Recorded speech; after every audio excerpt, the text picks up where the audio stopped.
एक बहू ऐसी भी भावुक कर देने वाली कहानी।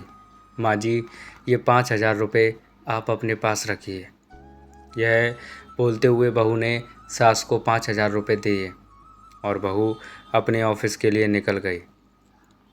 सास का एकदम से गला भर आया। भरे गले से वह बोली, बेटी, मुझे इतने पैसे का क्या काम है? माँ जी, 1 महीना हुआ है हमें इस नए घर में आए। मैं रोज़ देख रही हूँ आपको कितनी चीज़ों के लिए पैसे लगते हैं। आप सब्ज़ी लेती हो, फल लेती हो, काम वाली भी कभी आपको पैसे मांगती है। आप रोज़ सामने वाले गार्डन में घूमने जाती हो। आपका कुछ खाने का मन हुआ या फिर कुछ खरीदने का मन हुआ तो आप ये 5,000 रुपये अपने पास रखिए। सास चेहरे पे मुस्कुराहट लाते हुए बोली, पेंशन के पैसे हैं मेरे पास, रहते हैं।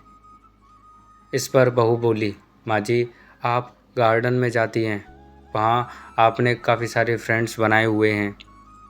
कभी मन हुआ तो पिक्चर देखने जाएं, पार्टी दो, पार्टी करो, अपनी ज़िंदगी खुलकर जियो। माँ जी, इन्होंने मुझे बताया कि आपने बहुत मुश्किलें उठाते हुए इस घर को संभाला है।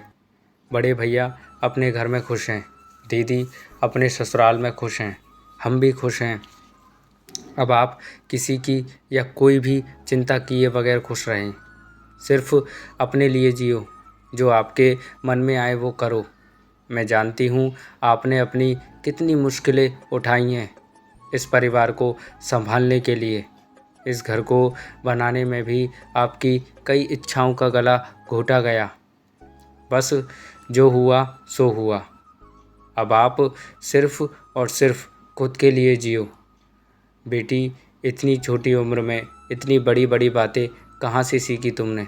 तुम ये सारी बातें कैसे कर लेती हो? माँ जी, जब मैं 12 साल की थी तब एक दिन मेरी दादी बुआ के यहाँ जा रही थी। मेरी माँ ने दादी को 500 रुपये उनके हाथ पर रखे और बोली, वहाँ बच्चों को बाहर ले जाना, नानी की तरफ से कुछ खाने पीने पे खर्चा करना, खिलौने लेकर देना।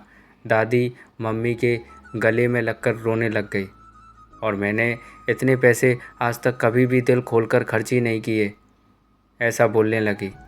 तब से मम्मी और दादी का व्यवहार आपस में अच्छी सहेलियों जैसा था। माँ जी, मुझे ये भी पता लगा है कि इस परिवार को संभालने के लिए आपको अपनी जॉब तलक भी छोड़नी पड़ी थी। कितना बुरा लगा होगा आपको, कितनी इच्छाओं और महत्वाकांक्षाओं का दम आपको घोटना पड़ा होगा। इसके बाद भी हर छोटी बड़ी बात के लिए आपको पति के सामने हाथ फैलाना पड़ा होगा। तब पति भी उपकार किए जैसे पैसे दिया करते थे। माँ जी, आपसे आज से आप आपकी पेंशन को खर्च ना करें। पेंशन के पैसे अपने पास ही रहने दीजिएगा। अगर मुझे कभी आवश्यकता लगी तो मैं आपसे ही मांगूंगी। बस बेटी, सब कुछ आज ही बोलेगी क्या? तुझे ऑफिस में देर हो रही है, जल्दी जा। मुझे बोलने दो माँ, यह भी मैं अपनी खुशी के लिए ही कर रही हूँ। मेरी माँ हमेशा कहती है कि 23-24 घंटे घर में काम करने वाली महिला को कोई समझता ही नहीं है। लेकिन तुम अपनी सास की मेहनत को ध्यान में रखना। प्यार बोओगी तो प्यार ही उगेगा।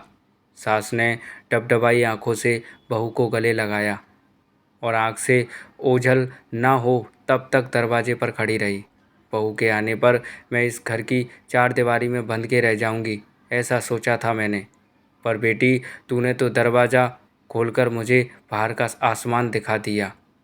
सुंदर विचार कि इस कहानी से हमको क्या शिक्षा मिली है कि किसी की बेटी हमारे घर की बहू है और हमारी बेटी किसी घर की बहू है। हमारी बेटी के पास वही लौट कर जाने वाला है जो व्यवहार हम अपनी बहू के साथ करेंगे। तो दोस्तों, छोटी सी कहानी है। इस कहानी के बारे में आपकी क्या राय है? कहानी अच्छी लगी हो तो लाइक और शेयर करना बिल्कुल भी ना भूलें और इसी तरह की वीडियोस देखने के लिए, कहानी सुनने के लिए मेरे चैनल को सब्सक्राइब ज़रूर कर लें दोस्तों। और कहानी सुनने के लिए बहुत बहुत धन्यवाद दोस्तों।